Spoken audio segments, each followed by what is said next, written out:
I'm Peter Marks, former theater critic, everlasting theater lover. You just can't quit it. You just can't quit it. I can't quit it. No. And I'm Elisabeth Vincentelli, and I write about theater for the New York Times and Popular Mechanics. Oh, it's my new outlet. Uh-huh. They have. That would actually that'd be kind of wonderful. Wouldn't that be great? I would love it. Actually, if someone at Popular Mechanics is listening to this, I am game to be any show that involve hydraulics, mechanics, hydraulics. It's in every show that I'm seeing. So. It really is. That's actually very smart. It really is. Okay, so the call is out there. And yes, welcome to another edition of Marks and Vincentelli, the podcast that's devoted exclusively to the world that matters most, which is the theater world. Exactly. We all share that belief. Yes, absolutely. So on today's podcast, we've got a great guest, a very important mover and shaker in the theater world today, by the name of Lear deBessonet. And if you don't know who she is, you should, because she was recently named to one of the premier stewardships in the nonprofit theater and indeed in the theater world. Mm-hmm. This season, at the end of this season, she officially takes over as the new artistic director of Lincoln Center Theater, located within the Lincoln Center complex. Yeah, and I think it's fair to say that this is one of the most powerful positions in New York theater. Absolutely influential. I would even say in American theater, because the influence that institution has in terms of plays that get picked up around the country, and it's cannot be overstated how important Lincoln theater is and has been for decades. And also it has 3 theaters, mm-hmm. the Vivian Beaumont being a Broadway theater, mm-hmm. the Mitzi Newhouse being an off-Broadway house, and then the Claire Tao, which was added about a decade ago, I guess, and that's a smaller space, but mm-hmm. but also one that's used as an incubator for new plays. Yeah, so it's a great complex. Mm-hmm. So we're gonna talk about that, and we're also gonna go back a little bit about the office that Lear occupied in 2020 when she was the artistic director of Encores, which is the long-running musicals in concert series at New York City Center. And kind of started a little bit rockily, but she really has set Encores back on course as a kind of, again, very influential musical revival powerhouse. And the Encores productions of Into the Woods, Parade, and Once Upon a Mattress, to name just the most recent ones. Right. It's really incredible. They've all gone from their short runs at City Center to much longer ones and often very successful ones on Broadway, and they've won like a gazillion Tony Awards in the process. Mm-hmm. Yeah, and we should say, that Encores, for those that are not familiar with it, really was the originator of one of the longest-running musicals mm-hmm. Productions in Broadway history, which was Chicago, which started 27 years ago. I don't even know how many now. I'll tell you what's scary is that I was at that Encores production of Chicago. So was I. So was I, my dear. Yeah. So Lear is both a director and an artistic director. She's fresh off a very well-received revival of Aaron and Flaherty's Ragtime, also with a book by Terrence McNally, and this starred Joshua Henry, Brandon Uranowitz, and Cassie Levy, among many others. So this will be a really rich conversation about leadership and personal growth and the opportunity Lear has to shape Lincoln Center, which was for more than 2 decades run by Andre Bishop until the end. He'll end up at the end of the spring, I think. Yeah, I think so, yes. And how she shapes it for the future. So Lear deBessonet, congrats on the new appointment. But let's start with Encores a little bit. Just foundationally for our listeners who may not know Encores, obviously, 95% will. But explain the Encores format to our listeners. And hi. Thank you so much. Hi, I'm so delighted to be with you all today. Thank you for having me. Yes, let's chat Encores. So Encores is a series at New York City Center that revives musicals. And we do them in a way that I like to think of as making it a kind of event with a capital E, where we are able to, for a short process, the Encore shows rehearse for 10 days, and then they have runs that are only 2 weeks long, sometimes less.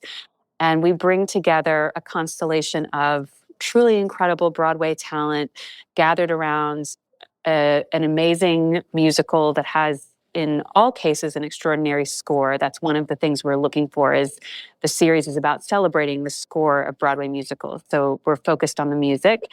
And then we always have a pretty grand orchestra on stage as part of the event, usually around 30 players. Whatever the original orchestration was written for, that's the number of musicians we do, which is special in these days because working on Broadway, you often have to pare down the size of the orchestra.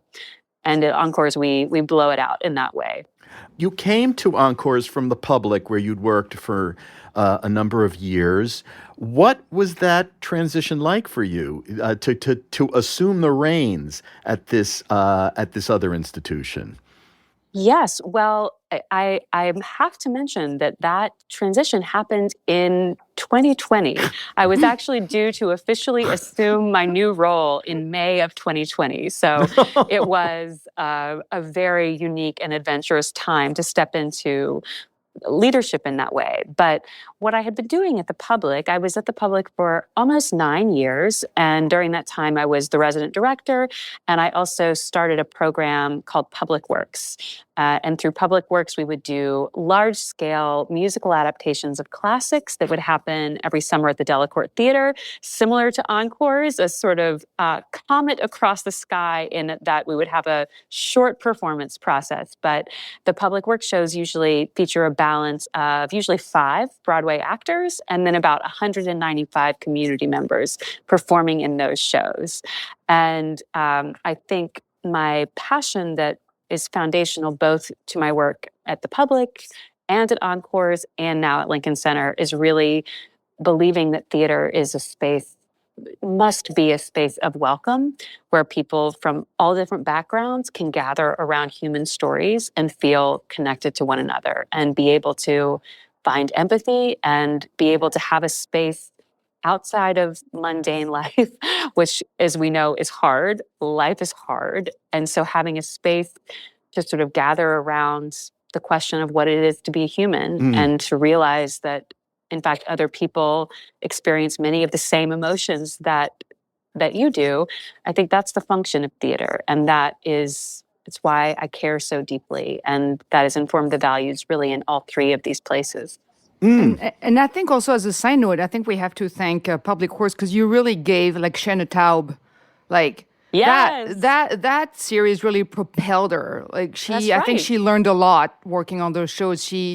And of course she went on to do Suffs. But for those who've been following her, she really made a mark in those Public Works show, and she also appeared in them. So she really, I think it was a really big learning ground for her. Absolutely. Shayna and I just collaborated together on Ragtime at Encores, and we were That's right. able to have Emma about Goldman. 100 community members from Public Works came and saw Ragtime. It was so special to be there all together with them.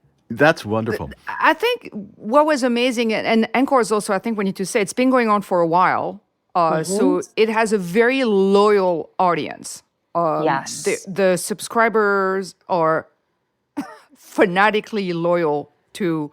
So, of course, when you come into that series, which has a great history, I mean, also, we need to also remind our listeners that Chicago, which is one of the most successful revivals ever on Broadway, it's still running like almost like something like 30 years later, started at Encores. That was an Encores That's right. production.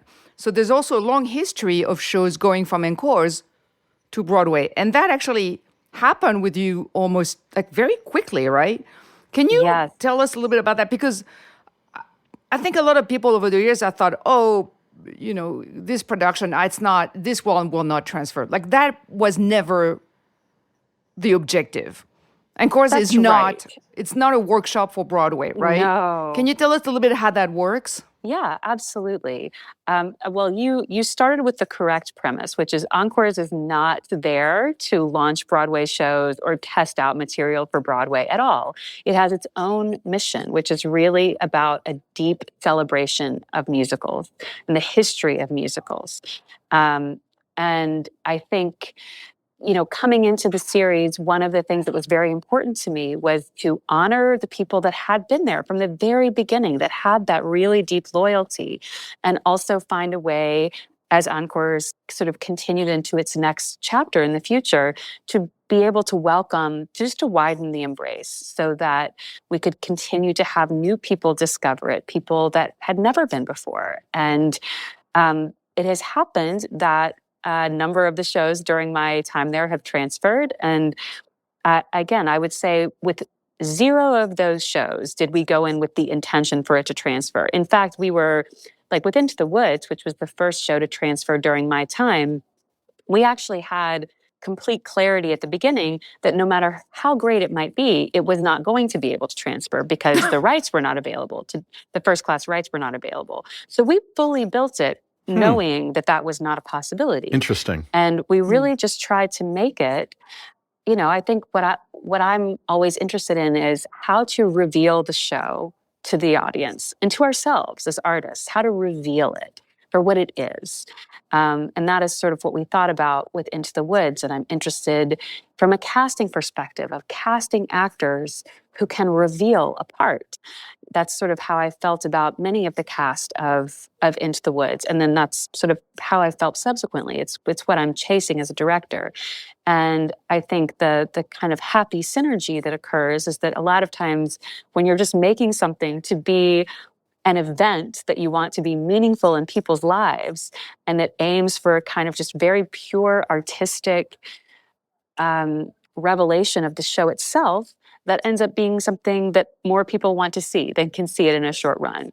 So, there is a correlation to it then reaching a bigger audience. It's interesting, it's almost as if Encores, going back to its own roots, it really rewrote the book for how musicals could be staged and how audiences could appreciate them. Certainly words and music suddenly became the main focus, as people may be aware.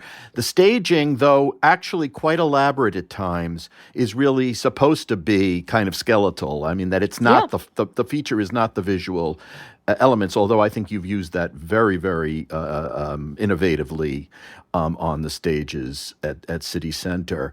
But I'm wondering, was always the appeal for actors, one of the appeals was it is a quick in and out. They get to do this and they don't have to commit to 6 months of performances, which is why it's interesting that logistically it's actually worked in many cases for these to be converted into runs on Broadway with audiences now accustomed to the format. They don't come in going, "Where's the castle?" I mean, they don't, it's like all of that has rewired us for appreciating these great musicals. And I think also people now are like, well, why is that orchestra so small at other Broadway shows? Because, no, it's true. Because people are like, oh, this doesn't sound as good as it should be. It sounds a little teeny. I think it raised the expectations, which I'm sure producers are hating because it's like, wow, I can't get away with small orchestra anymore.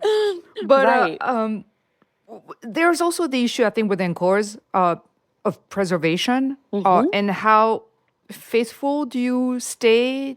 Because through the years, they've always, I think David Ives was the playwright, was one of the... He did many original, in the early days of The books are Encores. tweaked. There's always this belief that... revisions. Right, they're tweaked. They're often shortened because some of those shows from the 20s and 30s had like really long books and, they were going on and on forever. And I think they were always tweaked. So like, where do you draw the line at, well, what, and also not to mention that beside length, some of the material can be not that great for contemporary, sensibilities. So the score might be great, but then there's all the stuff around it that people might, not be crazy about. So like how do you approach that in terms of like, okay, we have to represent that show, but we have to also make sure that it works? Yes. I think, I'm so delighted that you led with the history of the fact that this has always been part of Encores, is like looking at those books. And I would say it is a little bit bespoke to each project. There isn't sort of one formula that we use across the board. For example, in both, like in Ragtime and Into the Woods, we didn't change a word. What we did, the cuts that we made were actually mostly to sort of underscoring that existed for an enormous set move that we didn't I have. see, right. Oh, right. And so sometimes what ends up, I think, serving the productions in a beautiful way is that you kind of take out the fat. You're really, because there are no big pieces of scenery moving around, so you're really like moving with the briskness of the storytelling, and you're able to kind of hang on the edge of your seat of what's happening next without that energy kind of diffusing while you wait for the next big thing to truck on. And again, I think that's been quite lovely. In a situation like for Once Upon a Mattress, we brought on Amy Sherman Palladino, who did the concert adaptation of that book. And in that case, what she was doing was, I think, a little bit in the spirit of what David Ives had done earlier, which is really, if you have a show that is, especially if you have a comedy, right, a musical comedy, I think my goal would be that any line that is intended to be a joke, the audience registers as funny. Right, right, And right. that Ideally. is something, ideally. And that is something that just, again, comedy in time, things don't always age in a way that makes them funny if they were originally supposed to be funny. So the kind of just punch up to help an audience experience what the original authors intended, which is like, they intended this moment to be funny. Let's let the audience actually know that it's funny, So this is an interesting segue, Lear. Thinking about you and your artistic choices, what appeals to Lear deBessonet, and I first saw Lear's work when she did The Good Woman of Szechuan in the early 2000s at the Public, which was So good. really thank revelatory, a wonderful sense of her sensibility, of your sensibility, Lear. you. But the question I have is, so how do you make a choice for what's right for Encores? And I think that is sort of an opening of the window of what Lear will be like at Lincoln Center. What are the what comes into your onto your your tablet of choices and options, and what you're thinking about as the things you want to put on the stage? What a lovely question. Thank you, Peter. I think, for me, and I will say that there's a distinction between the works that I produce as an artistic director that are led by other artists and the works that I'm choosing for myself as a director. So I'll speak for myself as a director, and then I can also speak about the other. Though again, there's some crossover because the things I'm interested in are the things that I'm interested in, right? I think what I'm looking for is a revelation of humanity, right? I'm looking for shows that reveal something that is true about what it is to be a person, which turns out to be a really complicated thing, being a person, and being a social creature, right? And all of the dynamics that go into the project of us living together.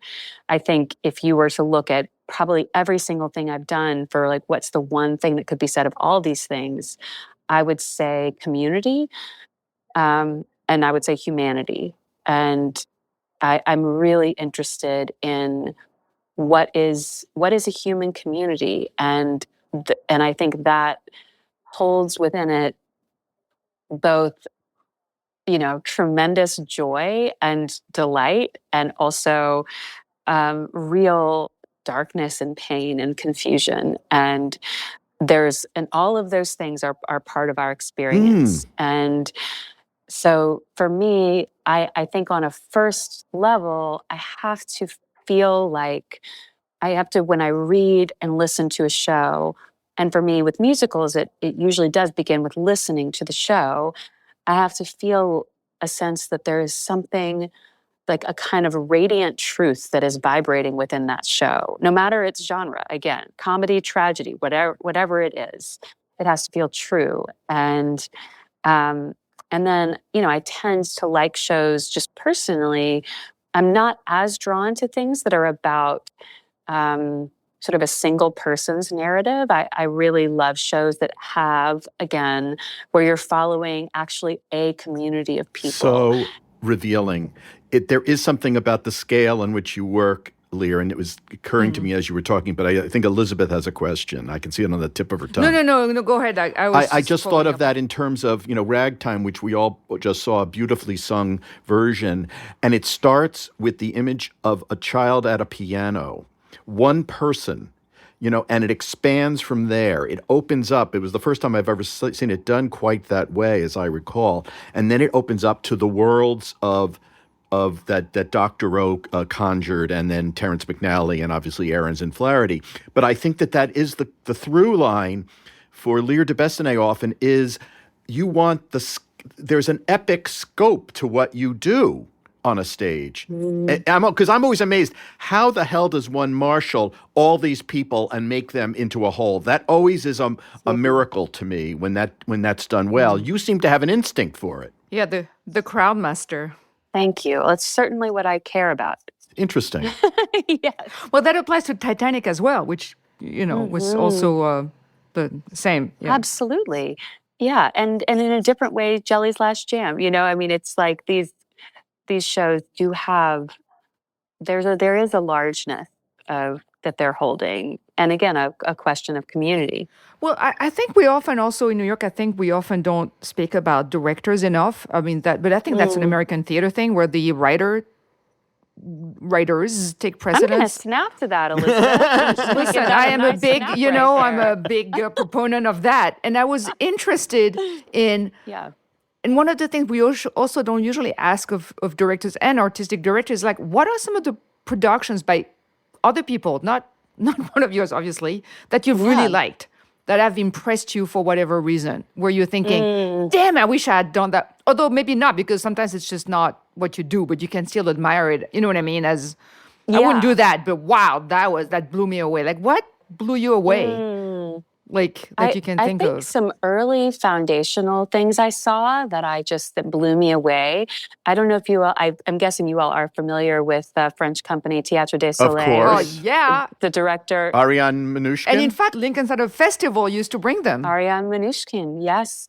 I saw her production of like The Odyssey here at Lincoln Center. So did I. And that is an example of something that blew me away. And I actually went on from that production. I found company members. I was able to slip backstage and find some of those company members and then go with Théâtre des Soleils to Cambodia where they were doing the project, because I was so interested to learn how they worked and how did they create that sense of ensemble, that really profound sense of ensemble. Also, her piece Les Femmes was another piece like that for me was just completely transcendent. That's really interesting, bringing up Manouchkin and because that also says to me, one of the things that New York theater and theater in America in general needs is much more exposure to those kind of great theater artists. And it makes me think, what's cooking in the mind of Lear deBessonet as she thinks about her next job? Not that we're going to pin you down to shows, but what are you thinking about in terms? This has to be an incredibly exciting, generative kind of moment in your life. You have, the opportunity now, Lear, the first woman to lead Lincoln Center in its 50 years, I don't even know how many year history. And of course, there are, the world is going to be at your feet, so to speak, wanting to, get a part of the Mitzi and the Vivian Beaumont. But what's percolating in your head right now? What kinds of things are going on? It's a wild space in my head right now. I have to be honest. There's a lot going on. I think it's like my brain is just teeming with the possibilities. And I think one of the things that I'm thinking about is, an artistic director's sort of voice as an AD is really not something that can be expressed in a single project or even a single season. True. Really, it's like you almost have to look at like 3 seasons together to sort of understand, I get the picture of sort of what the what the pursuit was there. What was that person actually after in their curation and in the nature of invitation they made to artists. And so part of what I'm thinking about is obviously what we're programming for the first season. And I'm also thinking about new projects that we will begin that you'll be seeing on stage in 2 or 3 years, right? Because to make something new is not something that can happen between, I started at Lincoln Center. My first day was 2 weeks ago today. I didn't realize that. That's So amazing. yes. Well, I'm sort of in transition this year, right? I will be still finishing out the season at Encores, and I'm here planning for next season. And as I said, like some of the dreams, some of the big, like sumptuous, gorgeous dreams, are things that will take 2 or 3 or 4 years to sort of fully come into bloom.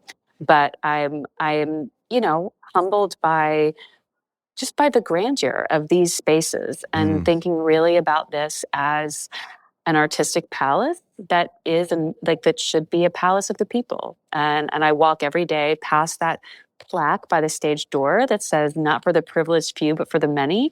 And I'm going to just Which is why I'm starting my campaign to rename the venues the Vivian Vance and the Mitzi Gaynor.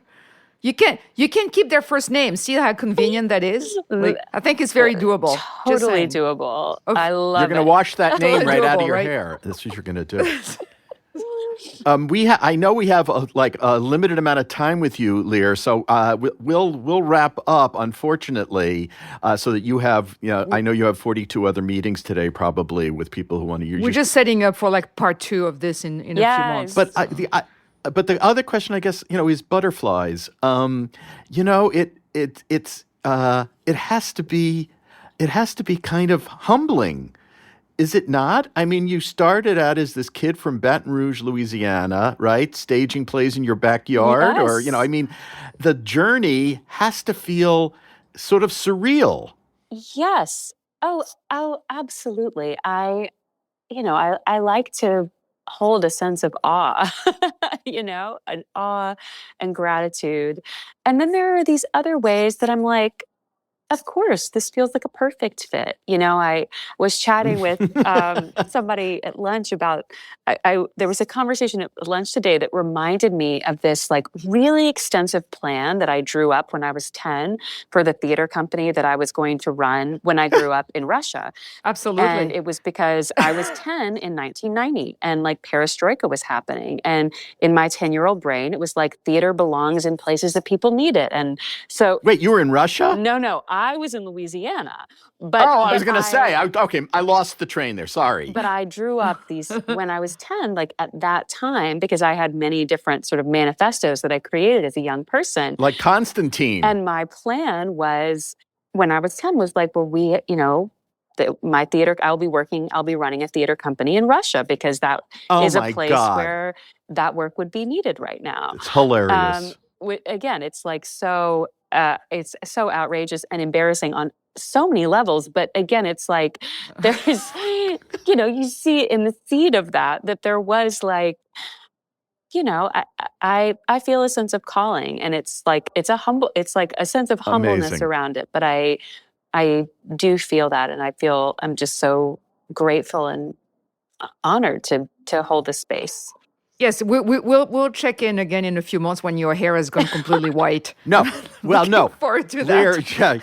Lear, you have to come back on when you announce your season, if you would, and talk about maybe the choices or even if you don't announce an entire season, But when you've started to settle on some titles, some things you want to do, it would be great to have to open up Lear's mind to the listeners who care deeply about what you're going to do. That would be delightful. Let's do it. Great. So thank you for joining us. We appreciate it. Thank you so much. Thank you. A joy. Thanks, y'all. All right, Lear, thank you for taking time out of your clearly frenetic life to talk to us. And Elisabeth, I look forward to the deBessonet era. I'm really curious to see what comes next for Lincoln Center Theater, which, as you noted, is such a pivotal part of the ecosystem. Oh, yeah, me too. I'm very curious as to what she's going to do. I think it's a really great. I was surprised, not surprised, when they announced that she would become the new artistic director. I was surprised because, actually, I don't know why I was surprised. It's a great choice. Well, I know what you mean because it's so institutionally. It feels like it has such a traditional, Yes. old school kind of veneer that obviously someone who's going to bring this new generational look at what theater is, and Lear represents that in so many ways. It was surprising that they took the right leap. Yes, I know, because there's so many wrong decisions in our business we call show, and Right. but I don't think. I mean, of course, we'll see what happens. But I mean, on paper, I'm super excited about this. Yeah. And I say that also as I have not been a fan of some of the of Lear's early production, although I did like that Good Person of Szechuan. But I think in the past few years, she's really matured into one of our best directors. And you're right about, that she ushered Shana. It's interesting when someone finds their footing through someone else's good graces and insight, because Shana Taub is now a force in the theater, clearly someone who's going to, stick around and do other interesting things. Absolutely. And that was because of Public Works, and which was, again, demonstrated Lear's sense of this community-minded, epic-scale philosophy approach to theater. And also giving the keys to a fairly untried, up-and-coming singer-songwriter, Shana Taub, in very prestigious, high-profile projects. Right. I mean, Shakespeare in the Park is a very popular series, and closing that with this kind of very special events, that was... you're putting someone in the spotlight, and she trusted that Shana could grow with it. Well, and often we should say, they would do musical versions of Shakespeare. Right. I mean, some of them were, they would include, as we were talking about, community members from Brooklyn, the Bronx, all over the city, Right. and it was kind of a wonderful amalgam of professional actors and amateurs being brought in and really handled really well. It's a great example of how an inspired leader can really change the face of theater in New York, because Shana Taub is now a force to be reckoned with. Yeah, I fully agree, yes. So before we go, Elisabeth, I just wanted to say, I know, you have, you may have a bit of jet lag even. You just returned from a reporting trip from far away. And I know you may not be allowed to say much about it until Not it runs, that but, far. It was within the United States, let's say. Well, that was far, by far-ish, my count. But anyway, I know some more about this latest excursion that I can't divulge. But I'm really looking because I forward was texting you like a maniac when I was away because I was so excited. Yeah, you had some. Well, you were inspired by your own inspiration. So I think this is scheduled to run in January. So I'm just gonna stay for now.